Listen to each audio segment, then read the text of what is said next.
Hitech city పక్కన 1000 కోట్లు 150 షాపులు మా అక్కలు ఉత్పత్తి చేస్తే గ్రామాలలో ఉత్పత్తి చేసే వస్తువులను ప్రపంచానికే గర్వంగా ఇక్కడ పెట్టి ఇలా మా అక్కలకు హైటెక్ సిటీ పక్కన 1000 కోట్ల భూమి నేనిచ్చిన 1000 కోట్లు 8000 గ్రామ సంఘాల కోసం మీటింగుల కోసం ఒక్కటేసారి మొన్న టెంకాయ కొట్టి ప్రారంభించిన జిల్లా కేంద్రాలు తొందరలోనే 23 జిల్లాలలో వాళ్ళ మహిళా సంఘాలకు జిల్లా కార్యాలయాలు ఈరోజు కట్టిస్తున్నాం. ఇందుకోసం మేము పోవాలనా? పిల్లల ఫీజు రీఎంబర్స్మెంట్ పరిష్కరించి ఒక పద్ధతి పట్టుకొచ్చినందుకు పోవాలనా? తెలంగాణ ఉద్యమమే నిరుద్యోగ సమస్య కదా. ఓ శ్రీకాంతాచారి, ఓ కానిస్టేబుల్ కిష్టయ్య, ఓ ఈశాన్ రెడ్డి, ఓ వేణుగోపాల్ రెడ్డి, ఓ సురేష్ నాయక్, ఓ కవితా నాయక్, ఈ పిల్లలందరూ దేనికోసం చచ్చిపోయినరు? మేము అమరులమైనా సరే ఉస్మానియా యూనివర్సిటీ గేటును దాన్ని పెట్రోల్ పోసుకొని తగలబెట్టుకున్న యాదయ్య దేనికోసం చనిపోయిండు? యాదిరెడ్డి ఎర్రకోట ముందల చెట్టుకు ఉరేసుకొని దేనికోసం ప్రాణత్యాగం చేసిండు? శాశ్వతంగా ఈ తెలంగాణను పట్టి పీడిస్తున్న ఉద్యోగ సమస్య, నిరుద్యోగ సమస్యను పరిష్కరించడానికి వందలాది మంది ఆత్మ బలిదానాలు చేసుకుంటే దుర్మార్గుడా నువ్వు ముఖ్యమంత్రి అయి నువ్వు, నీ కొడుకు, నీ అల్లుడు, నీ బిడ్డ, నీ సడ్డకుని కొడుకుకు ఉద్యోగాలు ఇచ్చుకున్నావు. కానీ మా నిరుద్యోగ యువకులకు పరీక్షలు పెడితే పేపర్లు పల్లి బఠానీలాగా జిరాక్స్ సెంటర్లలో అమ్ముకున్న దుర్మార్గుడా, నీ ప్రక్షాళన చేసి 70,000 ఉద్యోగాలు 30 నెలలు ఇచ్చింది నేను కాదా? ఆడ ఈడ కాదు, గ్రూప్ 1 ఈడి నుంచే 562 మందికి ఈ నుంచే ఉద్యోగ నియామక పత్రాలు ఇచ్చిన. పుల్లలు పెట్టి కేసులు పెడితే సుప్రీంకోర్టు వరకు పోయి కొట్లాడి 562 మంది పేదోళ్ళ బిడ్డల్ని కాపాడి ఇవాళ గ్రూప్ 1 అధికారులను చేసిన. గ్రూప్ 2లో 1100 మందిని చేసిన. గ్రూప్ 3, గ్రూప్ 4 టీచర్స్, డాక్టర్స్ అన్ని డిపార్ట్మెంట్లలో ఆర్ఎన్బి, యుఎన్సి ప్రతి డిపార్ట్మెంట్లో అగ్రికల్చర్ నుంచి ఇరిగేషన్ వరకు ఎడ్యుకేషన్ నుంచి ప్రతి డిపార్ట్మెంట్లో 70,000 ఉద్యోగ ఖాళీలను భర్తీ చేసి వాళ్ళందరూ కూడా మొదటి తారీఖు నాడే జీతాలు ఇస్తున్నాం కదా. ఇది కాదా ప్రజాపాలన? ప్రజలు ఎన్నుకున్న ప్రభుత్వం ఇది కాదా? 5 ఏళ్ల కోసం ప్రజలు ఎన్నుకుంటే నువ్వు రాజీనామా చేయి, నువ్వు దిగిపో. నీ అయ్యా జాగీరా దిగిపోనికే?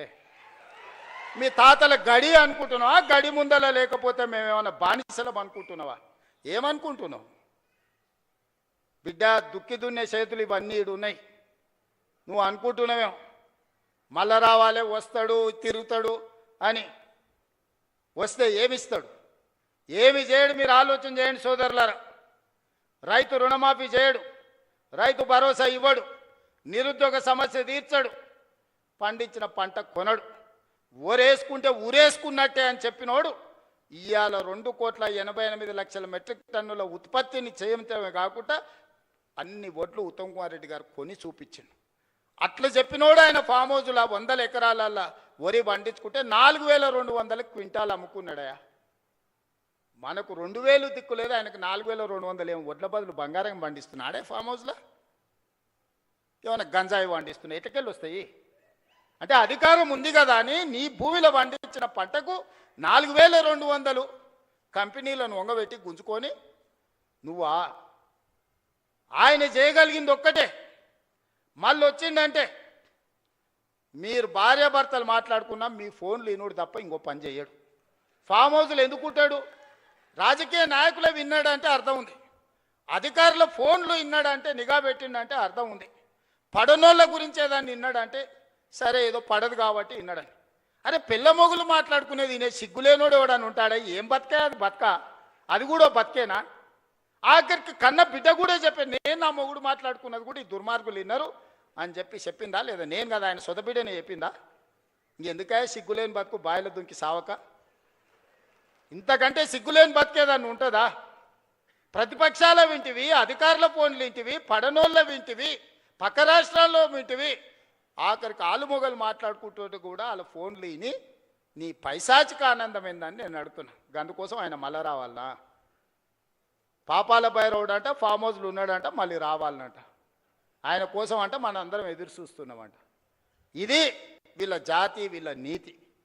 అందుకే మిత్రులారా, ఏది ఉన్నా ఉన్నది ఉన్నట్టు చెప్తా, చెప్పిందే చేస్తా, చేసిందే చెప్తా. కాకపోతే కాదమానులను మా అక్కలను పూట మీకు నచ్చకపోయినా ఉన్నది ఉన్నట్టు చెప్పిండు ఆ పిల్లగాడు అని అంటారు. నాకేం గొప్ప కిరీటాలు పెట్టుకోవాలని లేదు, వజ్ర వైదూర్యాలు సంపాదించుకోవాలని